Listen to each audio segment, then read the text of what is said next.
दिल्ली के पटेल नगर में एक हिंदू युवक की निर्मम हत्या कर दी जाती है कुछ जिहादियों के द्वारा, वो भी एक फ्री सिगरेट को लेकर। नमस्कार, आप देख रहे हैं सुदर्शन न्यूज और मैं हूं आपके साथ वैष्णवी चौहान। आज हम एक ऐसी कहानी लेकर आए हैं जो हर हिंदू के रोंगटे खड़े कर देगी। कुछ दिन पहले दिल्ली के पटेल नगर में हिंदू युवक राजेंद्र कुमार की निर्मम हत्या कर दी गई। यह हत्या किसी आम झगड़े में नहीं बल्कि तालिबानी अंदाज में हुई। चरमपंथी मोहम्मद मेहताब और उसके गुंडे साथी राजेंद्र कुमार को फ्री सिगरेट देने से इनकार करने पर चाकू से खोद खोद कर मौत के घाट उतार देते हैं। हमारी टीम जब राजेंद्र के परिवार से मिलने गई तो गली में सन्नाटा पसरा हुआ था। पड़ोसियों और परिवार वालों की आंखों में डर और आक्रोश साफ देखा जा सकता था। इस परिवार के पास कोई राजनीतिक संरक्षण नहीं था, ना ही मीडिया का ध्यान। राजेंद्र कुमार जैसे साधारण हिंदू परिवार को इस हिंसा के बाद न्याय के लिए लड़ना पड़ रहा है। यहाँ एक बड़े सवाल की तरफ ध्यान जाना चाहिए। जब देश में हिंदू परिवारों के खिलाफ ऐसी हिंसा होती है तो क्यों सन्नाटा पसरा रहता है? क्यों मीडिया, नेता या विपक्ष इस निर्दयी हत्या पर आवाज नहीं उठाते? जम्मू के एक मुस्लिम पत्रकार का अवैध घर जब सरकार ने तोड़ा था तब पूरा विपक्ष और कुछ सत्ता पक्ष के लोग खड़े हो गए। यहां तक कि एक हिंदू परिवार ने उस पत्रकार को 5 माले का घर तक दान देने का वादा किया था। लेकिन जब हिंदू का कत्ल होता है तो पूरा देश मौन क्यों रह जाता है? हमारे सहयोगी सागर जी ने जब राजेंद्र की पत्नी से बात की तो उन्होंने कई बड़ी बातें बताई। सुनिए। देश की राजधानी दिल्ली के अंदर पटेल नगर में सिर्फ जरा सी मामूली सी विवाद पर चाकुओं से गोद गोद कर तालिबानी अंदाज में हत्या कर दी गई। सिर्फ राजेंद्र का कसूर इतना था कि उसने मोहम्मद मेहताब और उसके जो गुंडे थे उनको फ्री के अंदर सिगरेट नहीं दी थी। इसको पूरे करीब एक हफ्ते के अंदर हो गया। पहले इस घर को दिखाइए। ये एक हिंदू परिवार राजेंद्र का एक घर है और उनकी पत्नी है, और ये पत्नी ने फेस भी मैं आपको बताऊं कि अपने ही देश के अंदर, ये देश की राजधानी दिल्ली है, यहां पर कितनी डरी हुई है। इनके 2 छोटे छोटे बच्चे हैं, एक 5 साल का है और एक 3 साल का है। ये इंटरव्यू देने के लिए तैयार भी नहीं थे। इन्होंने कहा कि शायद मेरे ऊपर भी कहीं हमला ना हो जाए, लेकिन बोलना पड़ेगा क्योंकि एक हिंदू मरा है। आप क्या कुछ हुआ था उस दिन, थोड़ा सा बताएंगे आप अपने पति के बारे में? सर, मेरे को तो बाद में पता चला। हमें तो फ़ोन आया कि उनको चाकू लग गया है। जब मैं शॉप पे पहुंची तब तो उनकी बॉडी जा चुकी थी, क्योंकि पुलिस वाले उनको आरएमएल हॉस्पिटल ले गए थे। और शॉप पे काफ़ी भीड़ भी लगी हुई थी और काफ़ी सारा ब्लड गिरा हुआ था। मुझे इसके बात का बिल्कुल भी नहीं पता था कि इनके साथ ऐसा सीन हो गया है। मेरे को कितने लोग थे मारने वाले? सर, वो करीबन 6 लोग थे। 6 में से जो एक इंसान था उसने अंदर जाके सिगरेट मांगी, इन्होंने नहीं दी। उसके बाद तीनों चारों जितने भी लोग थे उन्होंने इनको चाकू से गोद पे, मतलब उनके गले पे, सीने पे चाकू गोद के उनकी हत्या तुरंत कर दी गई। और जब आरएमएल हॉस्पिटल लेके गए तो वहाँ पे उनको मृत घोषित कर दिया गया।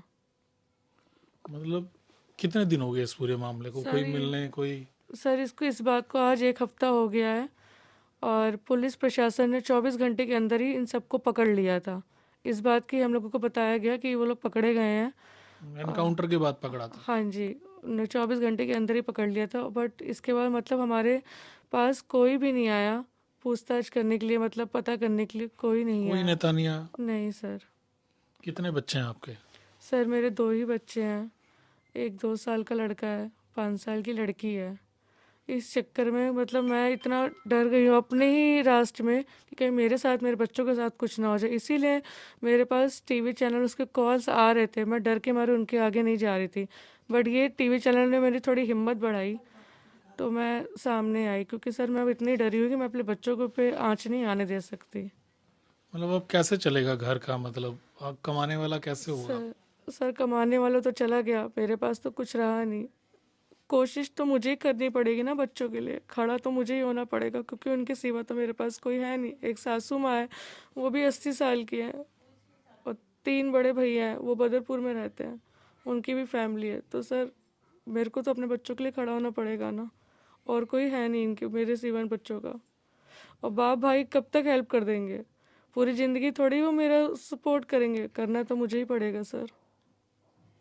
क्या कहना चाहते हो सरकार से? मतलब सुदर्शन न्यूज़ ने कई ऐसी स्टोरी दिखाई, छत्तीसगढ़ के अंदर भी हमने दिखाया कैसे चाकुओं से गोद दिया गया।